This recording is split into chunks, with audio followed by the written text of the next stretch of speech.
Good afternoon, everybody. Bonjour tout le monde. Today, Donald Trump doubled tariffs on Canadian steel and aluminum.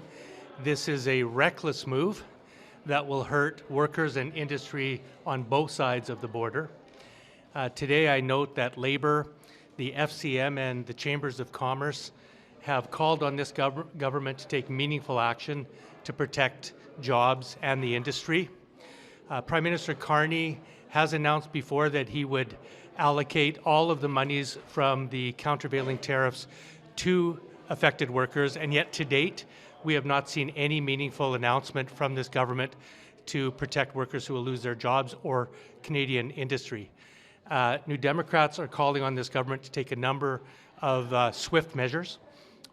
First, we want them to bring in emergency reforms to the employment insurance program. Second, we want to make the use of Canadian steel mandatory in all government infrastructure projects and a centerpiece of the One Canada economy legislation. And third, we'd like to see tax incentives to private businesses to encourage them to use Canadian-made products. The second thing I want to announce today is that New Democrats met in caucus this morning, and we decided that we are going to be voting no to the throne speech. 1.2 million Canadians sent New Democrats to this Parliament to advocate for working families across this country. And yet, in this throne speech, we don't see those priorities reflected. Millions of Canadians don't have access to an affordable home. They don't have access to timely health care, and they don't have access to the good family-sustaining jobs that they need. And yet the throne speech doesn't even mention the words health care. You won't even find those words in the throne speech. There is no mention of non-market housing, cooperative housing, or housing for Indigenous people, some of the most acute needs in this country when it comes to affordable housing. And it foreshadows $28 billion in cuts that will absolutely hurt working people across this country. So we will be voting no against the throne speech and making sure that the interests of working people across this country are reflected, and will continue to fight for those measures that we know that so many millions of Canadians and working families need in this country. On tariffs. Just in French. En français. Bonjour tout le monde, Alexandre Boulerice, je suis avec le chef du NPD, Don Davies, en ce moment. Deux choses dont on veut vous parler aujourd'hui.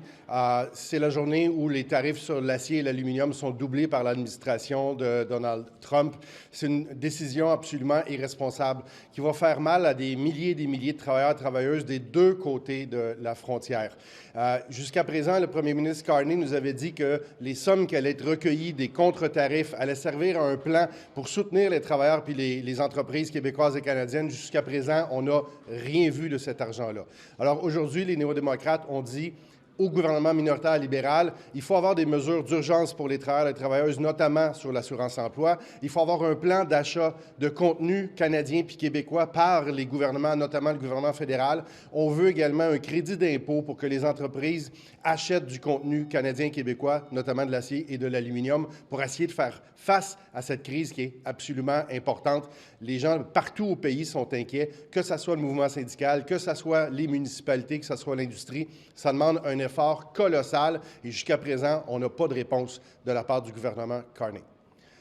L'autre chose, c'est ce soir, il va y avoir un vote sur le discours du trône.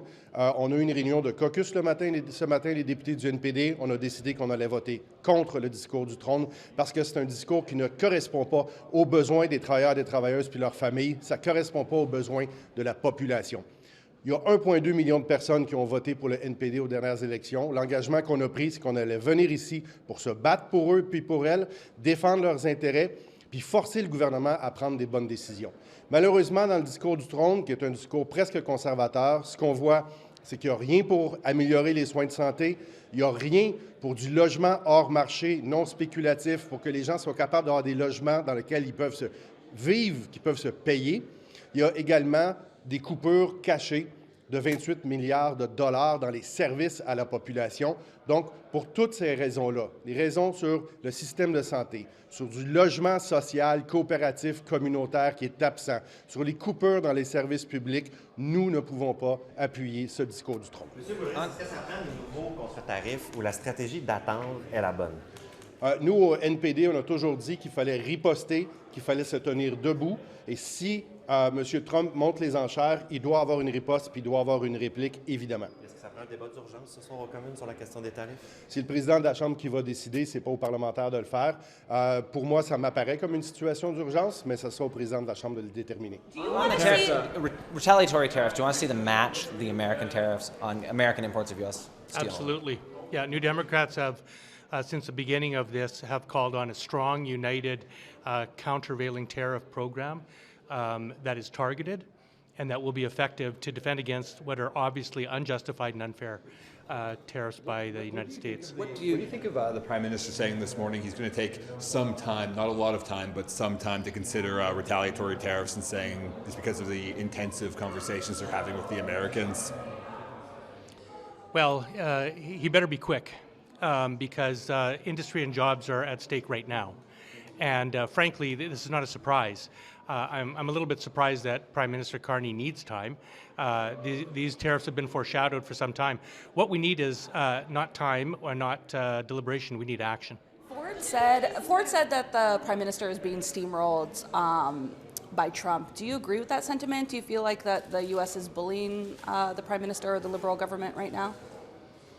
Well, I think the entire political strategy of Donald Trump has been to bully everybody. That's not a surprise to anybody.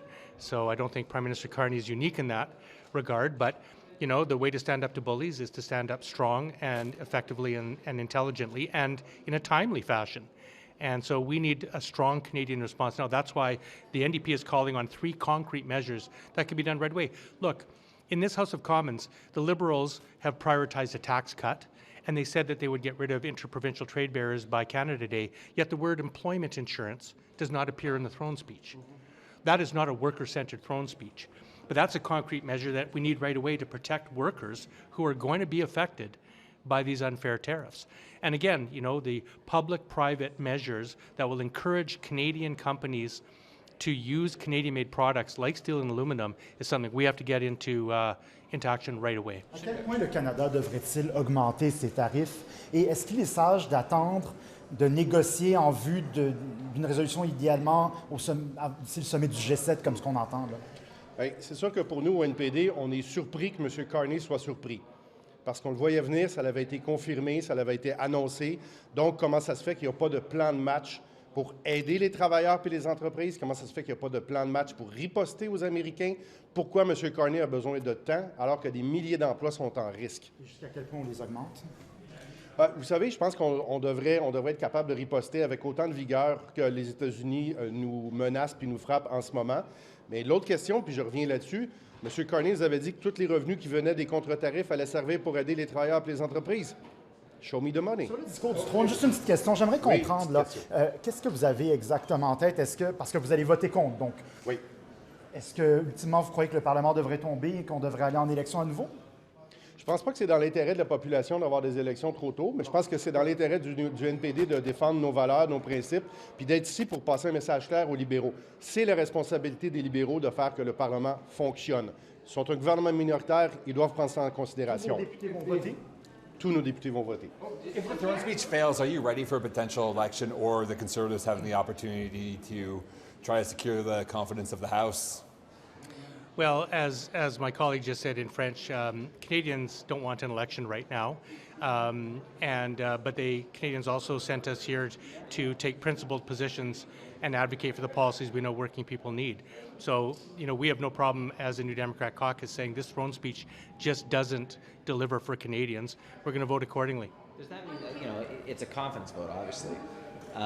Should we take this as this is not a declaration from you guys that you don't have confidence in the government, or should we take it that way, that you don't have confidence already in the Carney government? It's a clear message that this throne speech is not a worker-centered throne speech, and it does not deliver the priorities that we heard from millions of Canadians across this country. And so we can't support a throne speech that so badly misses the mark in terms of the economic and social policies that people need in this country. And so we're comfortable with our vote. I'm gathering you're assuming that there's going to be enough votes to pass the throne speech. Otherwise, an election could be triggered. So is that a danger you're concerned about? Well, in a minority parliament, you're always concerned about the impacts of our votes, but we're taking a principled approach. We've scanned the throne speech very carefully from cover to cover, and it's frankly, it's a conservative light throne speech.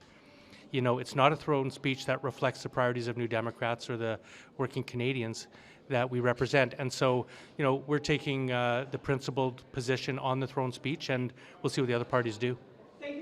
Merci tout le monde. Thank you.